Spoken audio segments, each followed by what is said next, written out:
जय हिंद दोस्तों। मैं आयुष नेमा आपका अपने चैनल ज्ञान विज्ञान में स्वागत करता हूं। तो हम आज बात करेंगे इंडियन हिस्ट्री के बारे में। जो भी हमारे non evidence and history book हैं उनके अकॉर्डिंग इंडियन हिस्ट्री को हम प्री वैदिक, Vedic, post Vedic, medieval and then modern Indian history में क्लासीफाई कर सकते हैं। बट जो हमारे एंशियंट स्क्रिप्चर्स हैं जैसे कि रामायण एंड महाभारत, उनसे भी हमें जो इंडियन सोसाइटी है एंड इंडियन हिस्ट्री है उसकी एक ब्रॉडर नॉलेज मिलती है।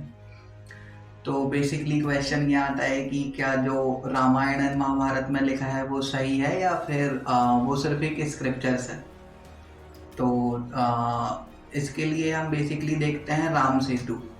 राम सेतु जो है वो रामायण टाइम का एक बहुत अच्छा एविडेंस है। अगर हम नासा की सैटेलाइट इमेजेस देखें तो हम देखेंगे कि तमिलनाडु जो इंडिया का पार्ट है वहाँ से लेके श्रीलंका तक हमें एक ब्रिज कंस्ट्रक्ट दिखता है, जिसके बारे में as it is mention Google के सैटेलाइट या फिर जो भी सैटेलाइट टेक्नोलॉजी थी उसके पहले से हमें मेंशन था हमारे जो रामायण है उस पर। तो ये रामायण टाइम का एक बहुत अच्छा एविडेंस है। एंड देन अगर हम महाभारत की बात करें तो पुरानी दिल्ली जो इंद्रप्रस्थ है, इंद्रप्रस्थ में जो पुराना किला है वो हो गया एंड भीमकुंड हो गया। ये सब चीज़ें हमें महाभारत के बारे में एक अच्छी नॉलेज देते हैं। एंड अगर ASI की अब सर्वे की बात करें जो गुजरात में द्वारका के पास होते हैं तो उस पर भी हमें समुद्र के नीचे कुछ ऐसे एविडेंसेस मिलते हैं जो हमें बताते हैं कि कभी तो यहाँ पे एक सिटी रही होगी जिसके बारे में एज इट इज़ महाभारत में मेंशन है। तो बेसिकली फिर ये क्वेश्चन आता है कि इन सब के बारे में इतनी रिसर्च क्यों नहीं होती या फिर क्या कारण है कि आज से पहले कभी ASI ने इतना इन पर ध्यान नहीं दिया।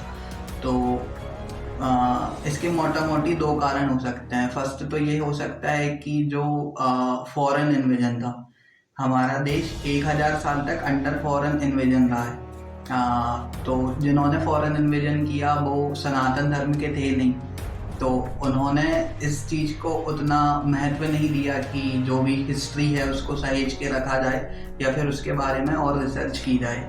बल्कि जो भी हम लोगों ने किया था, जो भी हमारे पास प्रूफ थे, एविडेंसेस थे, तो वो नालंदा वगैरह में जो भी हुआ उन सब में वो वैनिश हो गए। एंड देन बात आती है पोस्ट इंडिपेंडेंस की। तो पोस्ट इंडिपेंडेंस के टाइम कांग्रेस गवर्नमेंट हो, BJP हो या जनसंघ हो, सबकी मेन प्रायोरिटी थी कि हमें अपनी GDP को देखना है, हमें अपने फाइनेंशियल ग्रोथ को पहले देखना है। तो उन्होंने ASI पे उतना इन्वेस्टमेंट की नहीं और उसको उतना महत्व दिया नहीं। तो इसलिए हमें इन सब के बारे में उतना ब्रॉडर नॉलेज नहीं मिलता। बट अगर हम रिसेंट की बात करें तो जो यूपी में, उत्तर प्रदेश में सिनौली में जो एक्सकेवेशन हुए थे वहाँ से हमें एक महाभारत टाइम की कुछ चीज़ें मिलती हैं। वहाँ से हमें एक ऐसा रथ मिलता है जो काफ़ी पहले महाभारत टाइम का था एंड वो सिर्फ घोड़ों से चल सकता है। तो जो आर्यन इन्वेजन थ्योरी है उसके अकॉर्डिंग अगर हम बात करें तो हमें ये बताया जाता है कि आर्यंस जो थे वो यूरोप से इंडिया आए, उन्होंने ही हमें रथ का नॉलेज दिया, वही घोड़े अपने साथ लेके आए एंड संस्कृत का नॉलेज भी उन्होंने दिया। बट अगर हम इस रीसेंट एक्सकेवेशन की बात करें तो हमें उससे पहले का एक रथ मिलता है जो सिर्फ घोड़ों से चल सकता था।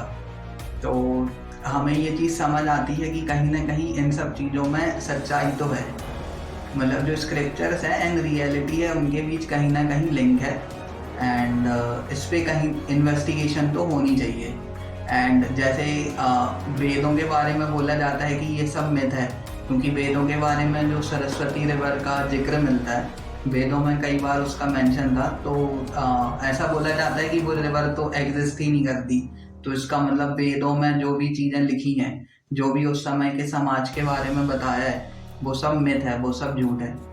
बट रिसेंट अगर सैटेलाइट इमेजेस देखें तो हमें नॉर्थ वेस्ट बॉर्डर पे इंडिया की सरस्वती रिवर का एक पाथ दिखता है जो भी वेदों के कहीं ना कहीं सही होने के बारे में बताता है।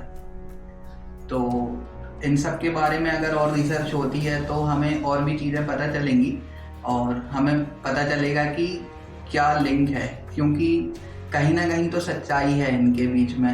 हमारे पास इतने सारे जो एविडेंसेस हैं उनसे हम कह सकते हैं कि एक लिंक तो आती है, जो भी हमारे स्क्रिप्चर्स में लिखा है और जो भी रियलिटी है, तो एक लिंक तो वो जनरेट करता है। That's all for today. Thank you for watching my video. If you like it, so then please like, share and subscribe. Thank you. जय हिंद।